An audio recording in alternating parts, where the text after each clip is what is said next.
जावेद बलूची जिसकी वजह से ये जिसकी बुनियाद पे केस बनाया है वो आदमी एग्जिस्ट नहीं करता।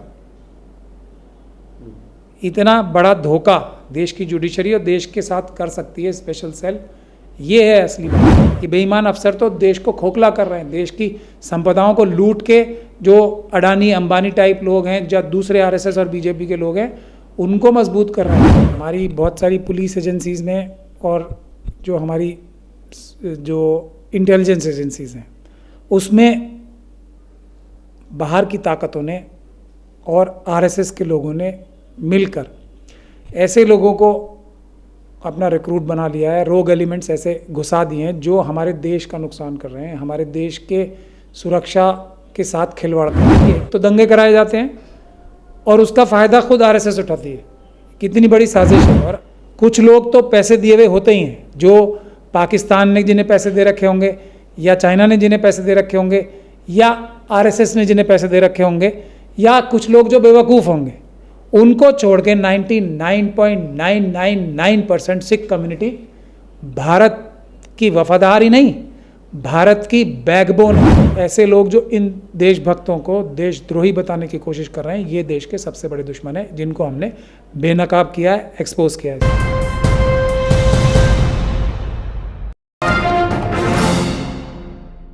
मैं हूं शकील अहमद और आप देख रहे हैं न्यूज़ मैक्स।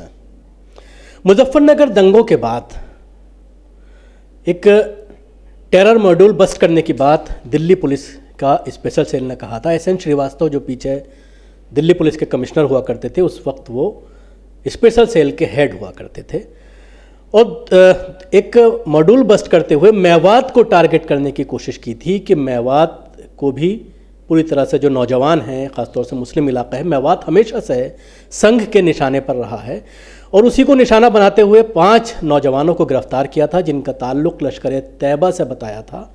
और उस वक्त राहुल गांधी का भी बयान इस चीज़ को लेकर आया था कि राहुल गांधी ने ये कहा था कि आईएसआई मुस्लिम नौजवानों को इन्वॉल्व कर रही है। ख़ासतौर से मुजफ्फरनगर दंगों के बाद उनका ये बयान आया था और उसको एक ऑर्डर मानते हुए स्पेशल सेल ने इन 5 नौजवानों को गिरफ्तार किया था। 5 नौजवानों को कोर्ट के ज़रिए बाइज्जत बरी किया गया है। तकरीबन 9 साल बाद ये बरी किया गया। हमारे साथ मौजूद हैं एडवोकेट महमूद पराचा, जिनकी कोशिशों से ये पूरा केस जो है वो हुआ है और उसके बाद नौजवान जो है वो इसमें छूटे हैं। क्या कहना चाहेंगे, किस तरह का ये मॉडस ऑपरेंडी बताया गया था स्पेशल सेल के ज़रिए और किन चीज़ों को लेकर के कोर्ट ने ये फैसला दिया है और किस तरह की बातें ख़ासतौर से स्पेशल सेल को लेकर कही? देखिए, इसमें जो सबसे अहम बात है, जो बात हम बार बार कहते आए हैं कि हमारे मुल्क में हमारी बहुत सारी पुलिस एजेंसीज़ में और जो हमारी जो इंटेलिजेंस एजेंसीज़ हैं उसमें बाहर की ताकतों ने और आरएसएस के लोगों ने मिलकर ऐसे लोगों को अपना रिक्रूट बना लिया है, रोग एलिमेंट्स ऐसे घुसा दिए हैं जो हमारे देश का नुकसान कर रहे हैं, हमारे देश के सुरक्षा के साथ खिलवाड़ कर रहे हैं। ये एक और केस है उसका क्लासिक एग्जाम्पल। इसका एक पहला एग्जाम्पल जब जर्मन बेकरी ब्लास्ट केस में हिमायत बेग को हमने हाई कोर्ट से बरी कराया था 5 फांसियों से और 5 लाइफ सेंटेंसेस से। तब भी ये बात इस्टेब्लिश हुई थी कि महाराष्ट्र एटीएस में भी जो एक उनके बहुत ही माहिर और बहुत बड़े अफसर राकेश मारिया माने जाते थे, उन्होंने ये सारा झूठी कहानी रची थी। इसी तरीके से स्पेशल सेल भी जो मिस्टर श्रीवास्तव के अंडर उस वक्त आता था, उन्होंने एक ये झूठी कहानी गढ़ी। इसमें मज़ेदार बात यह है कि मुस्लिम कम्युनिटी को ही नहीं, एक मेवात एरिया को टारगेट बनाया गया था। उसको एक जो इनका कोट अनकोट रेगुलर एक फीचर रहता है मिनी पाकिस्तान बताने का, वो जानबूझ के क्रिएट किया था। इससे फ़ायदा किसको होता है? पाकिस्तान को ही होता है। इससे फ़ायदा चाइना को होता है। ये साजिश हमारे देश में बहुत दिनों से चली आ रही है। तो ये केस भी उसको बेनकाब करने में एक बड़ा माइलस्टोन साबित होगा। इसमें ये बताया गया, केस देखिए कितना मज़ेदार केस है और इसमें आपको याद आएगी जो अभी यूएपीए का मुकदमा स्पेशल सेल ने दिल्ली दंगों के केस में भी लगाया है, तो उसमें भी इन्फॉर्मर एक सीक्रेट इन्फॉर्मर था। इसमें भी इंटेलिजेंस एजेंसी ने एक सीक्रेट इन्फॉर्मेशन दी कि जावेद बलूची नाम का एक नॉन टेररिस्ट, मतलब एक बहुत बड़ा आतंकवादी, लश्कर तैयबा का जो मेंबर है, वो मेवात के कुछ लोगों से बात कर रहा है और एक साजिश बनाई जा रही है बड़ी कि इंडिया में आतंकवादी हमले कराए जा सकें, जिस मुजफ्फरनगर में भी जिसके लिए रिक्रूटमेंट के लिए इन्होंने अपने लोग भेजे, क्योंकि मुजफ्फरनगर में लोग, मुस्लिम कम्युनिटी के लोग परेशान थे क्योंकि उनके ऊपर हमले हुए थे या दंगे कराए गए थे। तो कितना बड़ा, देखिए, एक तो दंगे कराए जाते हैं और उसका फ़ायदा खुद आरएसएस उठाती है, कितनी बड़ी साजिश है। और आरएसएस के लोग कांग्रेस पार्टी के अंदर भी कितने डीपली इन्वॉल्व थे। उस टाइम के होम मिनिस्टर और ख़ास तौर पे चिदम्बरम साहब जो थे, वो एक यूएपीए का कानून चिदम्बरम साहब ही लाए। तो आज उनके आकाओं ने, आरएसएस के लोगों ने उन्हीं को बंद कर दिया, वो एक अलग बात है। मगर ये यूएपीए का कानून लोगों को नहीं भूलना चाहिए कि चिदम्बरम साहब ही लाए और वो आरएसएस की थॉट प्रोसेस और उनकी विचारधारा से प्रभावित होकर ही लाए थे। तो जावेद, अब ये कोर्ट में क्या साबित हुआ कि जावेद बलूची नाम का टेररिस्ट तो दूर की बात है, कोई जावेद बलूची नाम का आदमी भी है, इंसान भी है कोई ऐसा, वो भी स्पेशल सेल ढूंढने में भी कामयाब नहीं हुई। और ढूंढ सकते थे लेकिन ढूंढने की कोशिश ही नहीं की, क्योंकि जाहिर बात है कि एक इन्होंने झूठी कहानी गढ़ी थी। ये इस केस का सबसे अहम बात है कि हमने जो आरएसएस की साजिश थी मेवात को ख़राब करने की, मेवात के ऊपर इल्ज़ाम लगाने की, वो नाकाम की। तो और अब इसमें नेक्स्ट स्टेप जो होगा वो ये होगा कि कौन लोग थे जो देश के खिलाफ इस तरह के देश के आम नागरिकों को झूठा फंसा रहे हैं इन केसेस में, और एक ऐसा माहौल पैदा कर रहे हैं दुनिया भर के देखने के लिए कि इंडिया में आतंकवाद है, जो कि नहीं है। ऐसा ही कुछ माहौल अभी आप देख रहे होंगे कि सिख कम्युनिटी के लिए भी बनाने की कोशिश की जा रही है, जो कि कोई भी सिख कम्युनिटी का मेंबर खालिस्तान नहीं चाहता है। कुछ लोग तो पैसे दिए हुए होते ही हैं, जो पाकिस्तान ने जिन्हें पैसे दे रखे होंगे, या चाइना ने जिन्हें पैसे दे रखे होंगे, या आरएसएस ने जिन्हें पैसे दे रखे होंगे, या कुछ लोग जो बेवकूफ़ होंगे, उनको छोड़ के 99.999% सिख कम्युनिटी भारत की वफादार ही नहीं, भारत की बैकबोन है। और उस बैकबोन को आरएसएस के लोग चाइना और पाकिस्तान से मिलके इल्ज़ाम तराशी कर रहे हैं उस बैकबोन पे। पंजाब जैसे स्टेट पे, जो कि देश की बैकबोन है, उसको ख़राब करने की कोशिश हो रहे हैं। मेवात भी हरियाणा का हिस्सा है, राजस्थान और हरियाणा दोनों में, ये भी पाकिस्तान के बहुत नज़दीक हैं।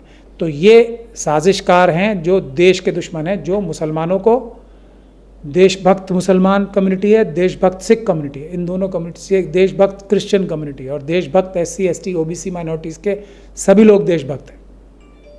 तो ऐसे लोग जो इन देशभक्तों को देशद्रोही बताने की कोशिश कर रहे हैं, ये देश के सबसे बड़े दुश्मन हैं, जिनको हमने बेनकाब किया है, एक्सपोज किया है इस केस में। तो कोर्ट की क्या टिप्पणी थी? क्या स्पेशल सेल कोई सबूत नहीं पेश कर पाई, और जब डिसीजन दिया है उसमें क्या कहना है पुलिस के बारे में, ख़ास तौर से सबूत को लेकर या पूरी कहानी को लेकर? मिजरेबली फेल्ड, मतलब बहुत बुरी तरीके से फेल हो गई है स्पेशल सेल, इस तरह के लफ्ज़ों का इस्तेमाल हुआ है। और स्पेशल सेल आप सब लोग जानते हैं, हज़ारों करोड़ रुपए उनका बजट है, एक से बढ़कर एक माहिर, जो कहा था ना, best of the best of the best, बेहतरीन इक्विपमेंट, बेहतरीन अफसर लगाए जाते हैं यहाँ पे। लेकिन ईमानदारी का दिल कहाँ से लाया जाए, ये बुनियादी बात है।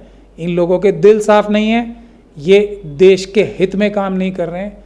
देश के ऐसे लोग, देश के ऐसे कम्युनिटीज़ जो देश के और मजबूत बहादुर लोग, मेव देश की रीढ़ की हड्डी हैं एक तरह से, जैसे सिख हैं वैसे मेव भी।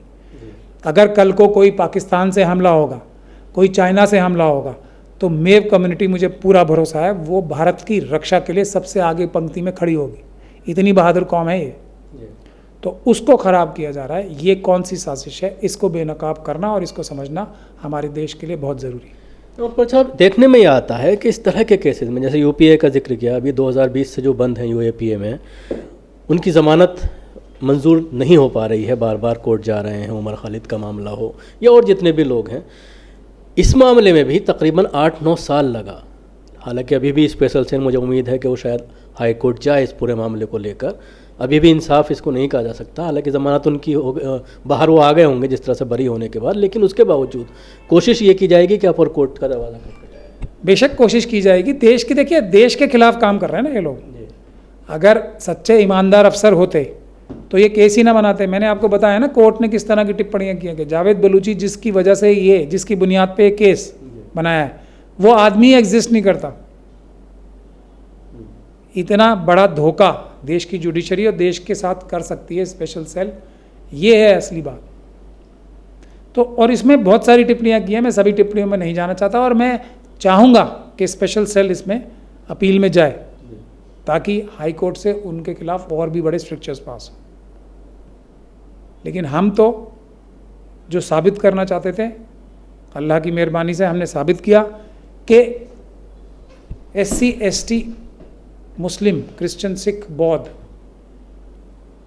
के नौजवानों को झूठा फंसाया जाता है, और किसके इशारे पे? देश की दुश्मन ताकतों के इशारे पे, ताकि एक ऐसा माहौल दुनिया के सामने पेश किया जा सके कि यहाँ पे आतंकवाद का माहौल है, देश में अफरा तफरी का माहौल है। ये काम करने के लिए जो पुलिस के अधिकारी हैं वो भ्रष्टाचार में लिप्त हैं और वो देश के वफादार नहीं हैं। देश के वफादार जो पुलिस ऑफिसर्स हैं, मैं उनसे गुजारिश करता हूं कि इस तरह के ऑफिसर्स को पकड़ें और उनको, उनके खिलाफ कार्रवाई करें, और जो संविधान की शपथ उन्होंने ली है उस पर अमल करें। ये लोग देश का नुकसान कर रहे हैं बहुत बड़ा। 8-9 साल जिस तरह से नौजवानों के बर्बाद हो गए, बार बार ये बात आती है कि कोई 20 साल में, कोई 21 साल में, कोई 14 साल में, कोई 15 साल में मुस्लिम नौजवान बाइज्जत बरी हो रहे हैं कोर्ट से। तो क्या अकाउंटेबिलिटी नहीं बनती ख़ासतौर से पुलिस की, और उसके साथ ही कहीं ना कहीं कोर्ट भी इस पूरे मामले को इतना लंबा खींचते हैं और उसके बाद बाइज्जत बरी? देखिए, मैं यही कह रहा हूँ ना, हालांकि इस केस में हमने बहुत मेहनत की है, लेकिन मैं सीधे सीधे ये बात बोलूँगा कि ये सोल्यूशन नहीं है। बरी कराना सोल्यूशन नहीं। सोल्यूशन इस बात का है कि जिन पुलिस ऑफिसर्स ने इनको झूठा फंसाया उनके खिलाफ कानूनी कार्रवाई की जाए। कहा यह जाता मनोबल डाउन होगा पुलिस का? नहीं, जो भ्रष्ट अधिकारी हैं उनका मनोबल डाउन करना, बल्कि उनको जेल भिजवाना, बल्कि उनके खिलाफ कानूनी कार्रवाई कराना, वो तो हम सभी नागरिक, जो देशभक्त नागरिक हैं, जो संविधान का मानने वाले नागरिक हैं, उनका अव्वल फ़र्ज़ है, सबसे अहम फ़र्ज़ है कि जो भ्रष्टाचार कर रहे हैं, जो देश के साथ गद्दारी कर रहे हैं, उन ऑफिसर्स का मॉरल डाउन करना तो सबसे छोटी बात है। उन ऑफिसर्स को जेल भिजवाना ज़रूरी है, ताकि जो ईमानदार अफसर हैं, जिनकी बुनियाद, जिनकी मेहनत पे, ईमानदार अफसर की मेहनत पे, ईमानदार पुलिस ऑफिसर्स, सरकारी ऑफिसर्स की जो नंबर्स में बहुत कम रह गए हैं, उन्हीं की बुनियाद पे ही हमारा देश खड़ा है आज। वही रीढ़ की हड्डी हैं, ये बेईमान अफसर नहीं है। ये बेईमान अफसर तो देश को खोखला कर रहे हैं, देश की संपदाओं को लूट के, जो अडानी अंबानी टाइप लोग हैं, या दूसरे RSS और BJP के लोग हैं, उनको मजबूत कर रहे हैं। तो अफसर जो ईमानदार हैं उसके साथ हर एक अम्बेडकरवादी कंधे से कंधा मिला के खड़ा है, हर एक अम्बेडकरवादी और हर एक देशभक्त नागरिक उनके लिए किसी भी हद तक जाएगा। लेकिन आपकी जो बुनियादी एक और सवाल है वो ये है कि इतने सालों बाद जो बरी होते हैं, इसमें जो बुनियादी कमी है ना, और वो किसी हद तक अदालतों की भी मैं मजबूरी मानता हूँ, और इसीलिए मैं बार बार कहता हूँ कि पीसफुल प्रोटेस्ट होने चाहिए अदालतों के, जजेस के भी हाथ मजबूत करने के लिए। ये जो कानून है, ये इस तरह का कानून बना दिया गया है कि इसमें बेल इम्पॉसिबल है। इस केस में ये, इसमें देखिए मज़ेदार बात क्या है कि हाई कोर्ट में इसकी बेल पेंडिंग थी राशिद की, और ट्रायल कोर्ट ने जब सारा एविडेंस ख़त्म हो गया तो इसी ट्रायल कोर्ट ने बरी तो कर दिया उन्हें, लेकिन बेल नहीं दी। मतलब बरी करने से भी ज़्यादा जो बेंचमार्क है, मुश्किल बेल लेना है इसमें। तो ये कानून में एक जो कमी है जिसको अदालतों को ओवरकम करना होगा सूनर और लेटर। उसके लिए अदालतों के हाथ मजबूत करने के लिए भी पीसफुल प्रोटेस्ट की ज़रूरत है। एक और मज़ेदार बात यह है कि आज भी हाई कोर्ट में इसकी बेल पेंडिंग थी राशिद की, और हाई कोर्ट में इसकी सुनवाई में मतलब टाइम लग रहा था, लेकिन इस बीच ये बरी हो गया। तो ये बुनियादी बात है कि बेल, जो कि बुनियादी कानून क्या है, बेल नॉट जेल, मतलब bail as a matter of right, हक के तौर पे बेल मिलनी चाहिए, और एक एक्सेप्शन के तौर पे नहीं मिलनी चाहिए। लेकिन यहाँ तो केस बरी हो गया, लेकिन बेल नहीं दी जज साहब ने। उन्हीं जज साहब ने जिन्होंने बरी किया, सारा एविडेंस पूरा होने के बावजूद भी बेल डिसमिस की थी।